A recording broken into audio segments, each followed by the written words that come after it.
He thought I was in a deep sleep, but I heard every word of the cruel plan my husband made in the middle of the night.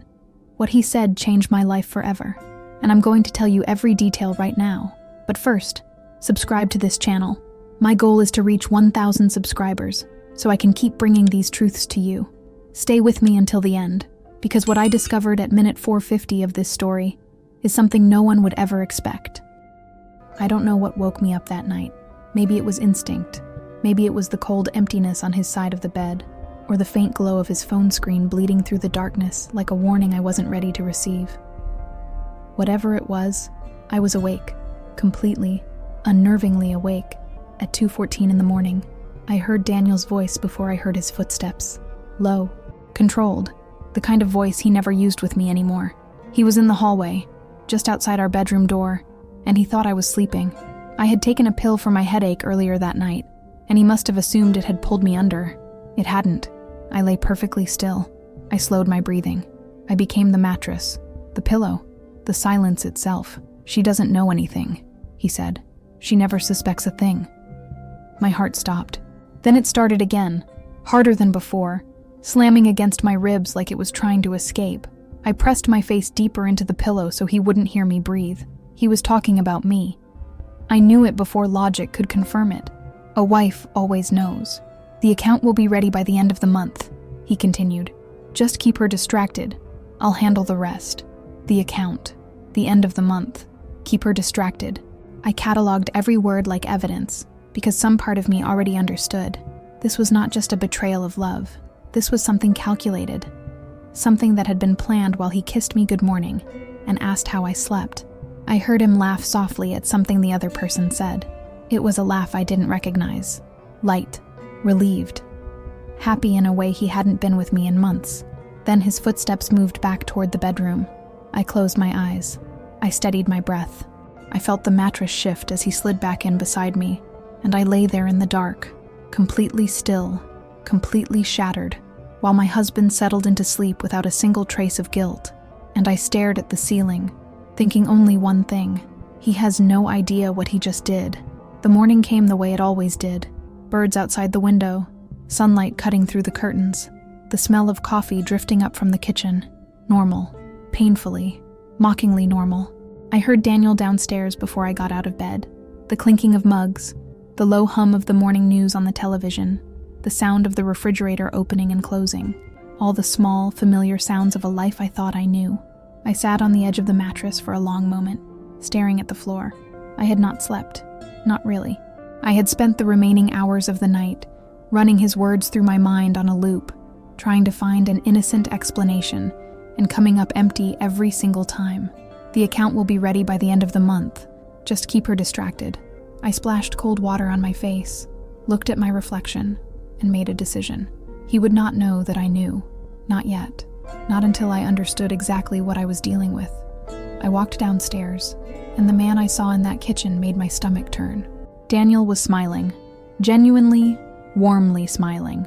The kind of smile that used to make me feel safe. He had made eggs, the way I liked them, with the edges slightly crispy and a little hot sauce on the side. He had even set the table, something he hadn't done in months. "Morning, sweetheart," he said, kissing my cheek like nothing in the world was wrong. I smiled back. It was the hardest thing I had ever done. We sat across from each other and talked about nothing. The weather, a neighbor's new car, whether we needed to call the plumber about the slow drain in the guest bathroom. He was charming and present and completely at ease. And I watched him the way you watch someone you are no longer sure you ever really knew. After breakfast, I cleared the plates while he checked his phone. I noticed it immediately, the way his body shifted when he picked it up. A subtle straightening of the spine, a slight turn away from me. He typed something quickly, then placed the phone face down on the counter before going upstairs to shower. Face down.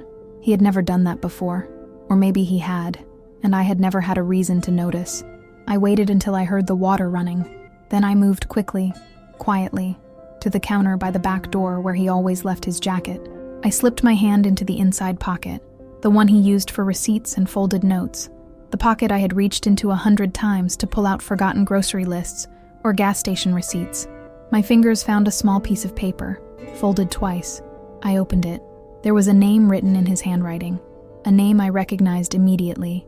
Not from a stranger, not from a coworker I had never met, but from our life, from our dinners and our holidays and our closest circle of people, Rachel. My best friend's name stared back at me in blue ink, followed by a string of numbers that looked like a private account. The water was still running upstairs. I folded the paper exactly as I had found it, placed it back in his pocket, and walked to the kitchen sink. I gripped the edge of the counter and breathed. Rachel. Of all the people in the world, it was Rachel. I had known Rachel Simmons for 11 years. We had met at a yoga class the first winter Daniel and I moved to Ashford. She had laughed at my terrible form on the mat, and somehow that had turned into coffee, then dinners, then a friendship I had considered unbreakable. She was the woman I called when my mother was hospitalized. She was the one who sat with me in the waiting room for 4 hours without once checking her phone. She had been a bridesmaid at my wedding. She had danced with Daniel at the reception while I changed my shoes, and I had looked across the room at the two of them laughing and felt nothing but gratitude. I felt something very different now. I spent the morning moving through the house like a ghost, doing ordinary things with extraordinary care, folding laundry, watering the plants on the back porch, answering 2 work emails, while my mind worked on a separate track entirely. I needed to know more. The name and the number on that paper were not enough. I needed to understand the shape of what I was dealing with before I made a single move. Daniel left for work at his usual time, kissing me at the door with that same easy warmth that made me want to scream. The moment his car disappeared around the corner, I sat down at the kitchen table with my personal laptop, not the one we shared, and I started carefully, methodically, pulling on threads. Rachel's social media was mostly public. I had seen her posts 100 times without looking at them the way I looked at them now. I scrolled back 3 months, 4, 6. There was nothing obvious. No photographs with Daniel, no suspicious captions. Rachel was careful, but then, Rachel had always been intelligent. What I found was subtler than that. A pattern of absences. Weekends she had told me she was visiting her sister in Columbus. Dates she had canceled our standing Thursday lunch with excuses that had seemed perfectly reasonable at the time. A new energy in her photographs from the past several months. Brighter, lighter, the look of someone who had a secret that was making her happy. I cross-referenced those dates against Daniel's calendar, the shared one he kept for family scheduling, late meetings, a conference in March he had said was mandatory, a Saturday in April he had spent supposedly at a golf retreat with colleagues. The overlap was not perfect, but it was there, enough of it to make the room feel smaller. I picked up my phone and stared at Rachel's contact. 11 years of friendship in a rectangle of glass. I thought about calling her. I thought about the way her voice would sound. Warm, familiar, completely rehearsed. And I put the phone back down. Instead, I did something else. I called the number from the paper. Not from my phone. From an old prepaid phone I had kept in my nightstand drawer since a trip we had taken 3 years ago. One Daniel didn't know still existed. It rang twice. A man answered. Not Rachel. A man. Older sounding. Professional. With the flat, measured tone of someone accustomed to discretion. Coastal Private Holdings, he said. How can I direct your call? I hung up immediately. Coastal Private Holdings. I typed it into my browser with hands that were not entirely steady. A financial services company. Small, boutique, with a sparse website and very little public information. Incorporated 18 months ago. 18 months. Daniel and I had been having problems for about 18 months.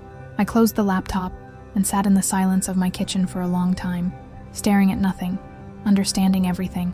This was never just about Rachel. I have always been good at waiting. It is not a quality people associate with betrayal. We imagine the betrayed wife screaming, throwing things, demanding answers in the middle of the night. But I had learned something in those sleepless hours after the phone call.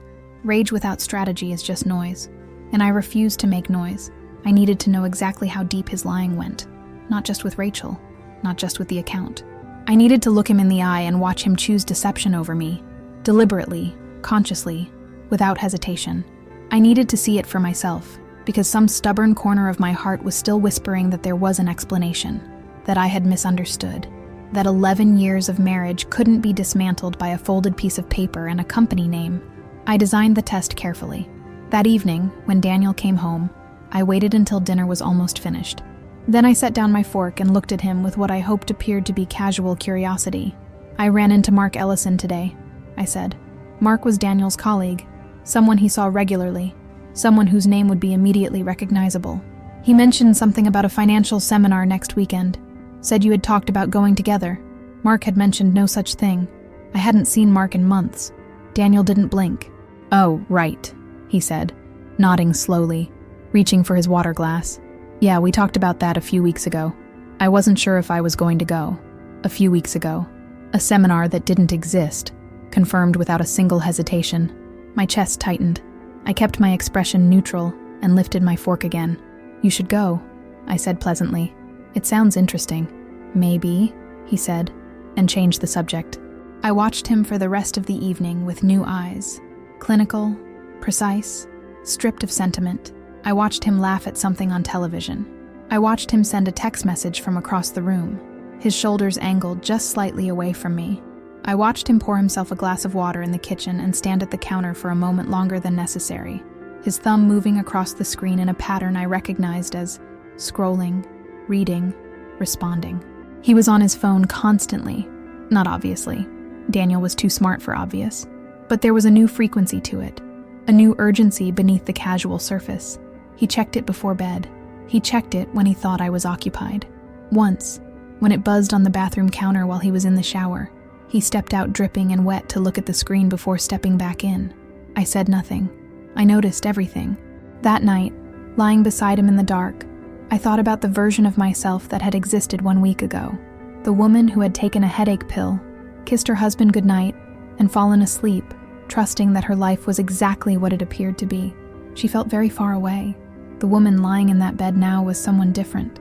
Someone quieter and more dangerous, who was building a picture piece by piece with the patience of someone who understood that the moment she revealed what she knew, she would lose her greatest advantage, the element of surprise.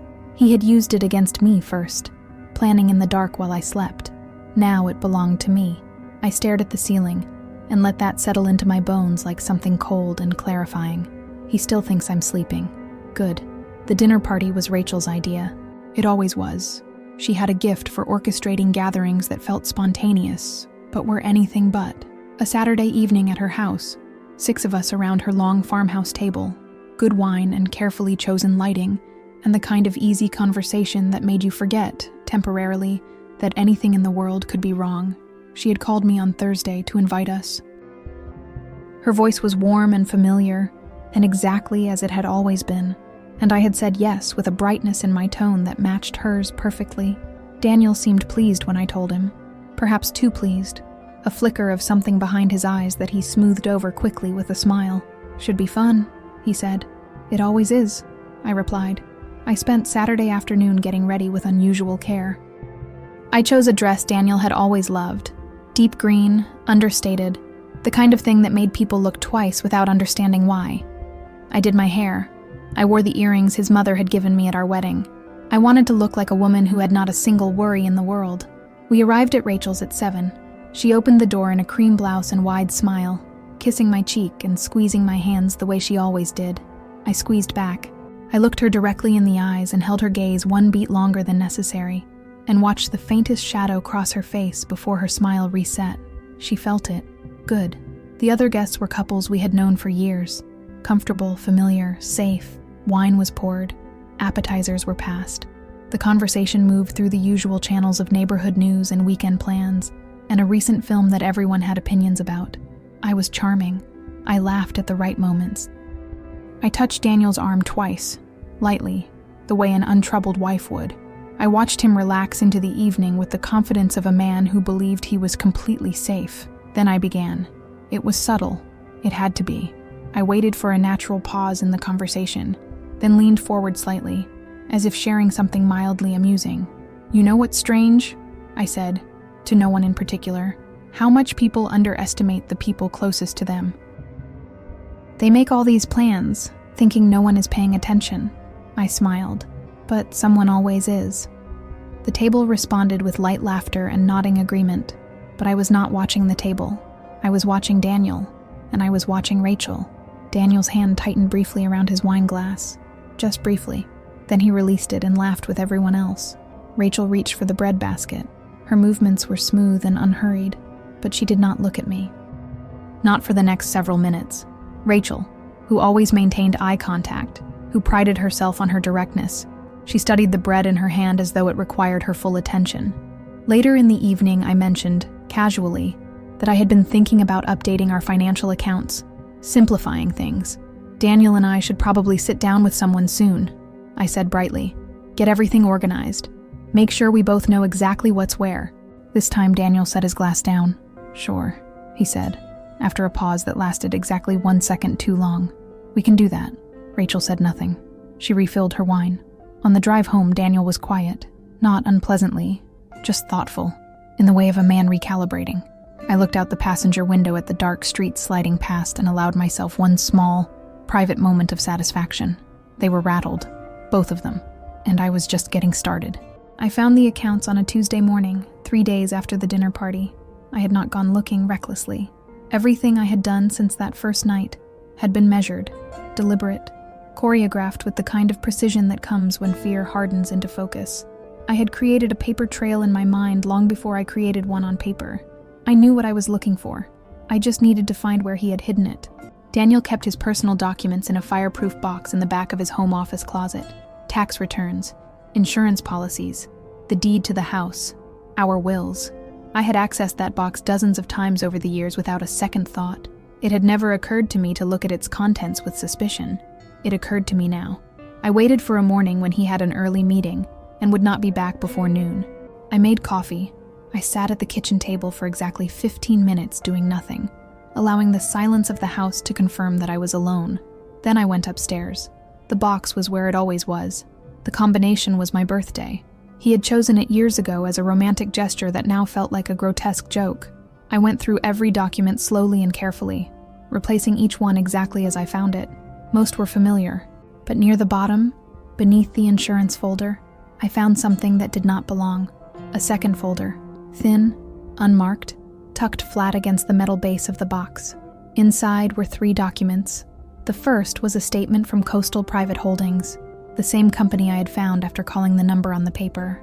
The account was in Daniel's name only, not mine. The balance made me grip the folder tighter than I intended, $340,000. I stood very still in that closet and breathed. We had a joint investment account that I monitored periodically, or believed I did. I pulled up the statements in my memory, cross-referencing dates, amounts, patterns. The transfers had been gradual, small enough individually to avoid triggering my attention, large enough collectively to represent nearly everything we had built in the last decade. The second document was a lease agreement. A furnished apartment in a city 4 hours away, Portland, signed 6 months ago. The name on the lease was Daniel's, but the emergency contact listed was not mine. It was Rachel's. The third document was a one-way flight itinerary, Daniel's name, departing in 19 days. 19 days. I put everything back exactly as I had found it. I closed the folder, replaced it beneath the insurance documents, shut the metal box, spun the combination, and returned it to the shelf. I smoothed the closet floor where I had knelt. I closed the closet door. Then I walked downstairs, sat at the kitchen table, and finished my coffee. My hands were steady. I was surprised by that, surprised by how calm my body was, while my mind was absorbing the full architecture of what he had built: the secret account, the apartment, the flight. Rachel's name on a lease in a city where none of our friends would ever think to look. He was not just cheating on me, he was erasing me, quietly, systematically, with the patience of someone who had been planning this for a very long time. And he had done it all while I cooked dinner and asked about his day and believed, with the particular blindness of a trusting wife, that the life we shared was real. 19 days. I picked up my phone, not to call Daniel, not to call Rachel. I called my sister. I need the name of your divorce attorney, I said, and I need you to not ask me any questions yet. She gave me the name without hesitation.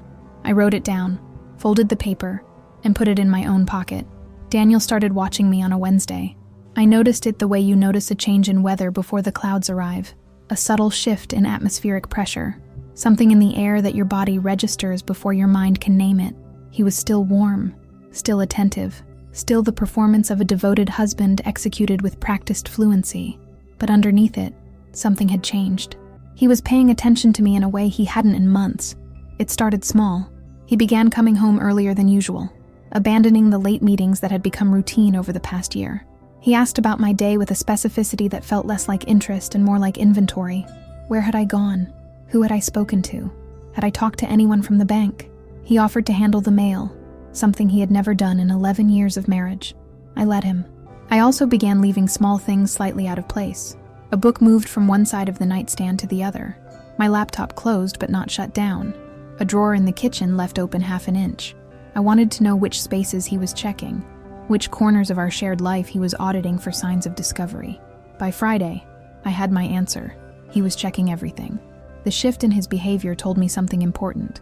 Someone had warned him. Either Rachel had reported my enigmatic comments from the dinner party, or his own instincts had finally registered that something beneath the surface of our marriage had changed. Either way, he was no longer simply proceeding with his plan. He was also monitoring me, which meant he was afraid. Good. The psychological pressure came next, and it was expertly applied. He began making small references to my anxiety. Old, buried history from a difficult period years ago that I had long since moved past. He mentioned it once at breakfast, gently, with a look of concern so perfectly calibrated it almost convinced me. "You seem stressed lately," he said, covering my hand with his. "Are you sleeping okay? You know how you get when you don't sleep." "I'm fine," I said, smiling. I've never felt more clear-headed. He studied me for a moment. Then he smiled back. That evening, he called his brother while I was in the next room, speaking just loudly enough for me to hear. He mentioned that I had seemed off lately, distracted. You know how she gets sometimes. She starts seeing problems that aren't there. I stood in the hallway and listened, and felt something cold and clarifying move through me.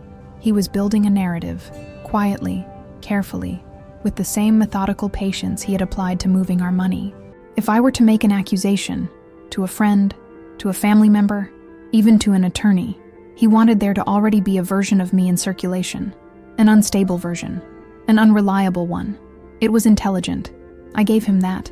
But it was also his first real mistake, because a man who is building that kind of narrative is a man who is no longer fully confident in his exit plan.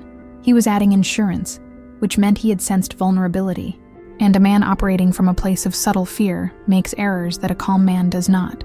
I returned to the kitchen, refreshed my coffee, and sat across from him at the table. "Your brother okay?" I asked pleasantly. "Fine," he said. "Just checking in." "That's nice," I said. "Family is so important." He looked at me for just a moment too long. I picked up my coffee cup and looked out the window at the yard, serene and unbothered, while inside I was building something he would never see coming. I met with the attorney on a Thursday morning, while Daniel was at work. Her name was Patricia Holloway, my sister's recommendation, and she operated out of a quiet office on the third floor of a building downtown that had no signage visible from the street. I had chosen my outfit carefully, understated, composed, the visual language of a woman in complete control of herself. I needed Patricia Holloway to see exactly that. She was direct and unhurried, which I appreciated. I laid out what I knew in the order I had discovered it: the phone call, the receipt, Rachel's name, Coastal Private Holdings, the apartment in Portland, the flight itinerary. I spoke without emotion, the way you recite facts that belong to someone else's life, because that was the only way I could get through it without coming apart at the seams. Patricia took notes without interrupting. When I finished, she set down her pen and looked at me with the measured steadiness of someone who had heard variations of this story many times before. "You've been very thorough," she said. "I had to be," I replied. We spent 90 minutes together. By the time I left, I had a clear understanding of exactly where I stood legally, what I was entitled to, and what steps I needed to take immediately to protect myself before Daniel's departure date. 19 days had become 13. The countdown was no longer abstract. The first priority was documentation. Patricia needed evidence, not suspicion, not instinct, but verifiable, dated, concrete evidence. I had already begun assembling it, but I needed to move faster and more systematically. I spent the following days photographing documents, preserving digital records, and creating encrypted backups stored in locations Daniel could not access. The second priority was financial. I opened a personal account at a bank across town, not the branch we used together, not anywhere Daniel had reason to visit. I transferred a portion of my own earnings, money from freelance work I had kept in a separate account for years, out of a habit I had never been able to fully explain to myself. Perhaps some part of me had always known, on a level below consciousness, that I might need a door he didn't know existed. The third priority was silence. I told no one except my sister and Patricia. Not my mother, not my closest colleague at work, certainly not any member of our shared social circle, where information moved with the quiet efficiency of a small ecosystem, and Rachel's ears were everywhere. I continued being the wife Daniel expected to see. I cooked. I asked about his day. I laughed at his jokes and made grocery lists, and watered the plants on the back porch with the unhurried ease of a woman whose world was perfectly intact. It was the best performance of my life. At night, after Daniel fell asleep, I would lie quietly in the dark and go through my mental checklist with the methodical patience of someone dismantling something very carefully, one component at a time, making sure nothing falls before she is ready for it to fall. 13 days, then 11, then 8. Each morning, I woke beside the man who was planning to erase me, and each morning I smiled at him over coffee and moved another piece into position. Patricia had advised me to be ready to act within 48 hours of a trigger event.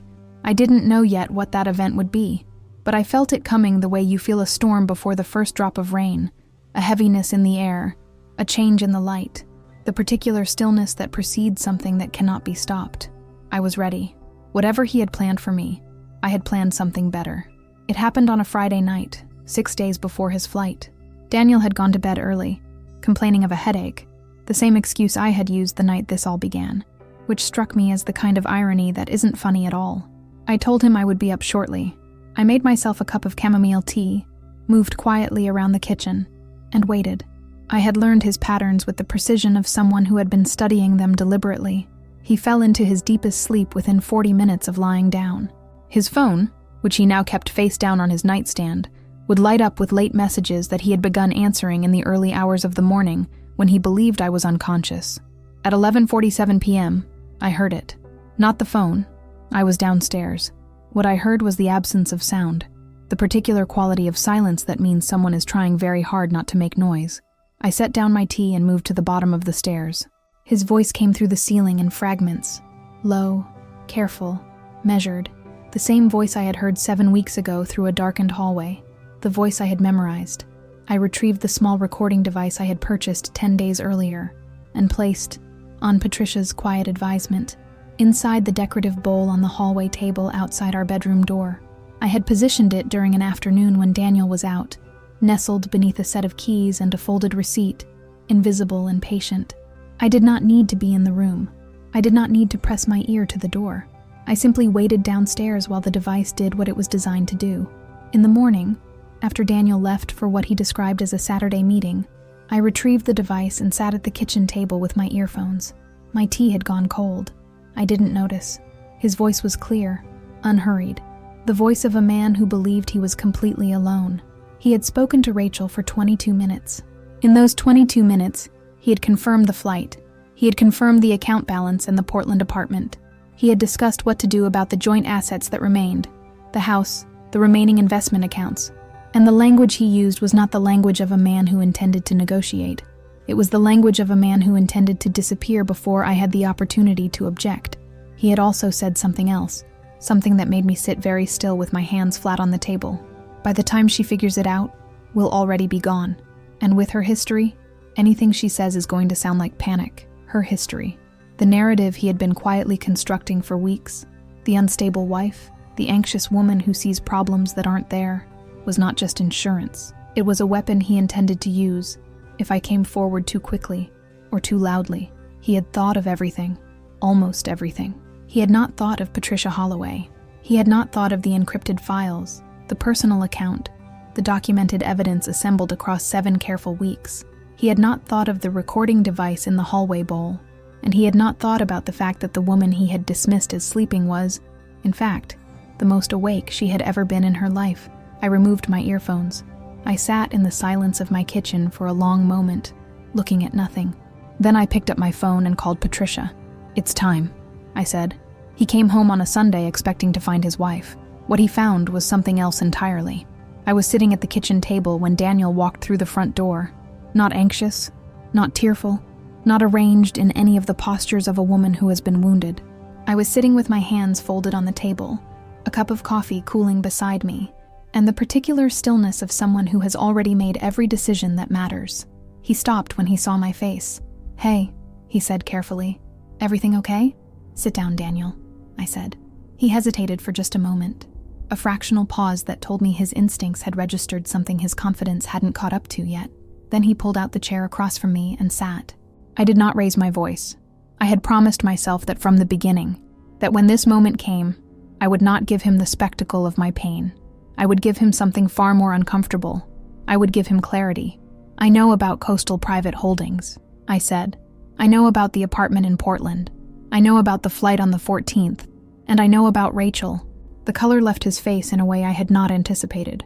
Not gradually, but all at once. Like something had been switched off behind his eyes. He opened his mouth. "Don't," I said quietly. "Please don't insult either of us by denying it." He closed his mouth. I slid a folder across the table. Inside were copies, not originals. The originals were with Patricia, of the account statements, the lease agreement, the flight itinerary, and a transcript of Friday night's phone call, time-stamped and certified. He looked at the folder, but did not open it. He didn't need to. He already knew what was inside. "How long?" he said finally.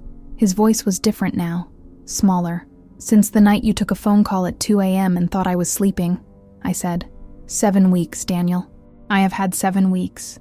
I watched him absorb that. I watched him understand, slowly and completely, that every morning coffee and casual dinner and evening on the couch had been something other than what he believed. That the woman he had been carefully managing and quietly dismissing had been, the entire time, 3 steps ahead of him. "The joint accounts have been frozen as of Friday morning," I continued. "My attorney has filed the preliminary paperwork. The house will be addressed through the proceedings. Your flight on the 14th is, of course, your own business, but I would strongly suggest you speak with a lawyer before you board it, because the financial irregularities in our accounts are now part of the legal record." He stared at me. "I also want you to know," I said, and here I allowed myself one moment, just one, of complete honesty, that I loved you. For a long time, I loved you without reservation. And you turned that into a liability. That's something you'll have to live with long after all of this is settled. I stood. I picked up my coffee cup, carried it to the sink, and rinsed it. "I've arranged for you to stay at a hotel beginning tonight," I said, drying my hands on the kitchen towel. "Your bag is already packed. It's by the front door." I walked out of the kitchen without looking back. Behind me I heard nothing. Not a word. Not a protest. Not a single sound from the man who had spent 7 weeks believing I was asleep. I climbed the stairs, closed the bedroom door, and stood at the window looking out at the yard. The same yard I had stared at during all those careful mornings, performing normalcy while quietly building my future. The sun was out. The air was still, and for the first time in 7 weeks, I exhaled completely. Thank you so much for staying with me until the very end of this story. It means more than you know, and I want you to know that I see every single one of you who watches, comments, and shares these stories with people who need to hear them. Now, I want to hear from you. What would you have done in her place? Would you have confronted him sooner, or played it exactly the way she did, quiet and strategic, letting him believe he was winning right up until the very end? Drop your answer in the comments. I read every single one. And if this story moved you, made you think, or made you feel something, please give it a like. It takes 2 seconds, and it tells me that this kind of content matters to you. If you haven't subscribed yet, hit that button right now and turn on the notification bell so you never miss a story. I'll be back very soon with a story that begins with a single text message sent to the wrong person and ends with an entire family changed forever. You are not going to want to miss it. Until then, stay strong, stay sharp, and never underestimate your own instincts. See you in the next one.